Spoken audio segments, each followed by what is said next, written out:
Hey, what's up, you guys? It's Austin, and today I want to talk about Grand Theft Auto Online. It's a game that has been out for, nearly 4 years at this point, that continues to evolve. It's something that TLF has its history is interwoven with this series, and it's a series that, it's like if I didn't launch it up at least once a day, like, there was a problem. And it lasted that way for, 3 years or so, but yet now, I haven't really played GTA Online in, I don't know, at least a couple of weeks. And I think even when I did play it, it was, to record a video. I never sit down and play Grand Theft Auto Online anymore. And so it got me thinking of why I kind of fell off it, and why I think GTA Online is diverging into a different direction, in my own opinion, less fun direction, and one that ultimately kind of destroys everything that GTA Online was supposed to be. So over the last year, Rockstar has started rewarding more passive grinding over active gameplay. And what kind of started this were the clubhouses and the other illegal businesses, so like meth labs and marijuana farms and all that stuff. And besides just kind of adding more annoying features to the game, like fucking LJT, who just will not ever shut the fuck up, and his phone calls aren't even meme-worthy like Romans used to be in GTA 4, but they added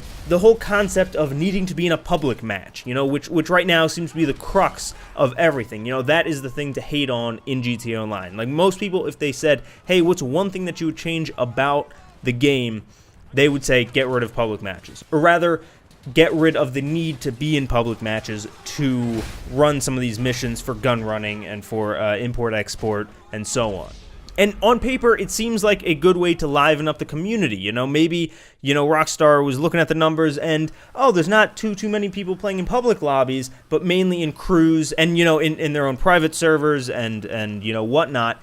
So let's make it to where they need to. Let's try to bring the community together and things will be okay. They obviously have never actually been in a public GTA Online session then, because all that it is just utter chaos. It is the purge 24/7. It's insane, full of griefers and modders and whatnot. The GTA Online community is toxic, okay? At the very least, the player base is toxic. Of course, you can join crews, you can find like-minded players like yourself, but by and large, the public that inhabit these sessions, they are toxic. They are the root of all evil. And so because you need to farm your import-export or your gun-running missions in these public sessions, all that it is actually encouraging is people to just consistently spam that find new session button until they find an empty session, or maybe one with like 2 or 3 people up in Blaine County just, doing fuck all, and then just staying in that lobby forever. So this entire concept of needing to be in a public match kind of started with the businesses DLC. I'm blanking on the actual name of those at the moment. I believe, actually, did it come out with the clubhouses, with the biker DLC? I believe so, actually. But yeah, it started with that DLC to kind of, we saw the first kind of cracks in the windshield on the car that is GTA Online, if you will. Because while these businesses were really annoying that you had to do them in public matches, you weren't forced to do them. There was no, realistically, you didn't earn anything that of value by doing them. It was more or less just a way to make money. And there were certain bikes that you can get and other vehicles, but they were stock, they were ordinary vanilla vehicles, right? It wasn't really until gun running and import-export that we started to get more interesting vehicles and missions, which sounds fantastic, on paper. Hey, rocket Voltic, ramp car, fantastic missions where you're, cargo bobbing a bunch of Ruiner 2000s into the military base and jumping over tanks. That sounds awesome, right? But not when you actually take a step back and look at the system that they set up to go about doing all these missions and unlocking these vehicles. Because do you know how you unlock these new vehicles and the Mark II weapons that were brought in gun running?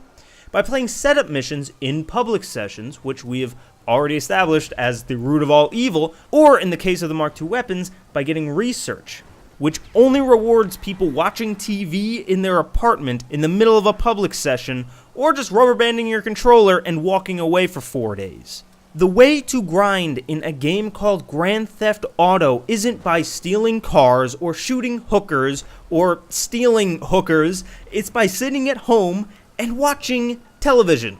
At least in Destiny, the loot cave, you had to hold down right trigger or something. You were actively in it. Now, I'm not blind to the fact that obviously Rockstar did not intend for this to happen. They didn't set out for people to just sit in their apartments, rubber band a controller. They didn't set out for people to just watch TV. Otherwise, they would have added a couple more TV shows, I presume. It seems like what they wanted was for people to set up their researchers and then to fill the time required by playing free mode events, which don't seem to exist anymore. We're running adversary modes, which at this point are so diluted that they aren't even populated, or by hopping into free mode and destroying other people's packages? Oh, so that's why they're doing that. Everyone's just bored. The community is not toxic, they're just fucking bored. But just because that's not Rockstar's intention doesn't change the fact that this is what it turned into. This is what GTA Online looks like in 2017. And the shit-flavored icing on the cake is that while you're sitting there watching TV, every in-game day, money gets taken out of your pocket for each of these businesses that you own. So in essence, you lose money the entire time that you're quote-unquote grinding away. And we're not talking about like $1,000 a day like back in 2014. Some days it can cost upwards of 20 grand when you total up your office, clubhouse, high-end apartment, stilt house, yacht, and mechanic charges. And to that, you could say, well, just don't have all those properties, which would be a valid argument if it were at all possible to sell an apartment without having to purchase another one to take its spot. The system's also set up such that you can only purchase an import-export vehicle or a Mark II weapon variant if you have the properties associated with them. So on top of those daily charges, if you wanted a Ruiner 2000, the most expensive vehicle in the game as far as I'm aware besides a yacht, you need to first purchase a vehicle garage. So all in all, I've done the math, it will cost you $7.4 million or $92.26 in real world money, or if you've played the mission for the discount, $74. That is outstanding. The game is $60 on Steam right now. So you're 150% of the game's retail cost you need to spend in order to get a DLC car. People complained when Modern Warfare Remastered released a map pack for $15 that used to be $10, and people aren't fucking complaining about charging $90 for one vehicle in a goddamn DLC? But wait, there's more. So remember how during the heist, if you play through the Fleeca job, everyone on the ticket unlocks the Kuruma?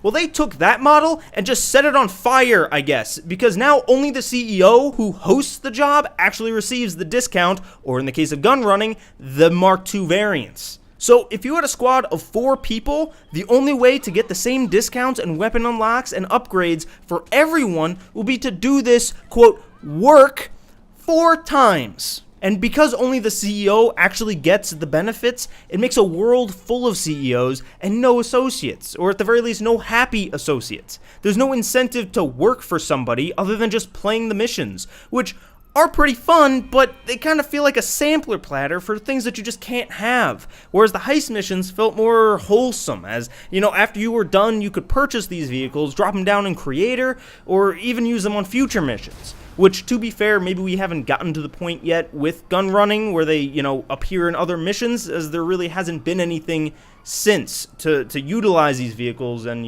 to use them later. I mean, Agent 14 did say that there was more work coming in the future, but as of right now, it just feels really hollow. Like we're playing an ad or a demo for these vehicles that, once the missions are over, sayonara. It's an always evolving world. I get that, and things are going to change. But why did it have to evolve to this? Like I said earlier, this game is nearly 4 years old, and where most games would start making DLC more accessible and cheaper, Rockstar has decided to do the exact opposite and just make everything more and more complicated. And I mean, I guess it's working for them. GTA 5 just continues to be on every top 10 list of most purchased games every month on console, and Take-Two has just confirmed that last quarter was GTA Online's best yet.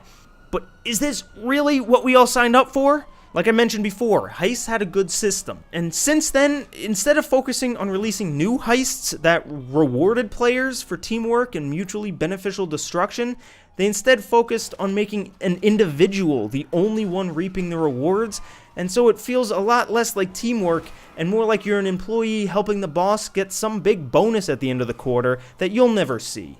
Instead of rewarding teamwork, it rewards playing selfishly. And the worst part is, that's the only way to play. You can't launch these missions without a full party of 3 suckers. I mean associates.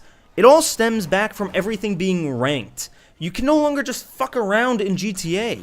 GTA 4 had a very rudimentary multiplayer component, but what made it fun was that you could look out at the world with your friends and just be able to mess around and do whatever you could think of without restrictions. In GTA 5's Online, if I spawned into the game as a level 1 character, I can't steal a plane from the airport and skydive through the Vinewood sign. The parachute isn't even unlocked until level 11, and hell, most planes don't even spawn until you reach the mid-20s. I can't get a souped-up lowrider and drive by shooting gangsters off the bat. I need to play through missions for bennies to open, and then I need to rank up to unlock decent weapons to fire in a car. Hell, for the first few years of the game, there was no weapon available to low-level players to take down a damn helicopter. There is no sandbox anymore, just a concrete jungle. And not the kind that Tarzan can fly around on his rocket bike in, a concrete jungle the likes of a real one, where people have jobs to do and people to pay. Everything in this game has become so structured, which sucks because fucking around is what brought me and a majority of people to GTA in the first place. We didn't care about an endless grind to get a ramp car. We don't care about overseeing the biggest meth production plant this side of San Andreas. We just wanted a place where you could go crazy in this real-world simulator without boundaries. If we wanted to grab some hydras and form a stairway to the top of Maze Bank building, we could do it. If we wanted to shoot people into the ocean with a rocket strapped to the back of my smart car, we could. But now, while it still is this real-world simulator, they took out all of the fun aspects of the real world, like driving a tank down Hollywood Boulevard with your friends, and replaced them with the boring parts of life, like watching TV, working for a large corporation that pays you coolie wages, and paying rent for all of the properties you need to accumulate in order to afford to work for chump change and watch TV. And that is GTA Online in 2017. And it's something that seems to only be getting worse with each new DLC, and it's only getting farther and farther away from the promised land that we once had. Let me know what you guys think down in the comments below. Do you agree with me? Do you not agree with me? I mean, I'm sure some people have to disagree with me here if GTA Online is doing the best it's ever done. But let me know. You know, let's start a conversation. Let's figure out how we got here and how do we get out of here. Leave a like if you enjoyed, subscribe, and hit that little bell if you want to be notified every time that we upload. And, yeah, I'll see you guys when I see you guys. So see you guys. Peace.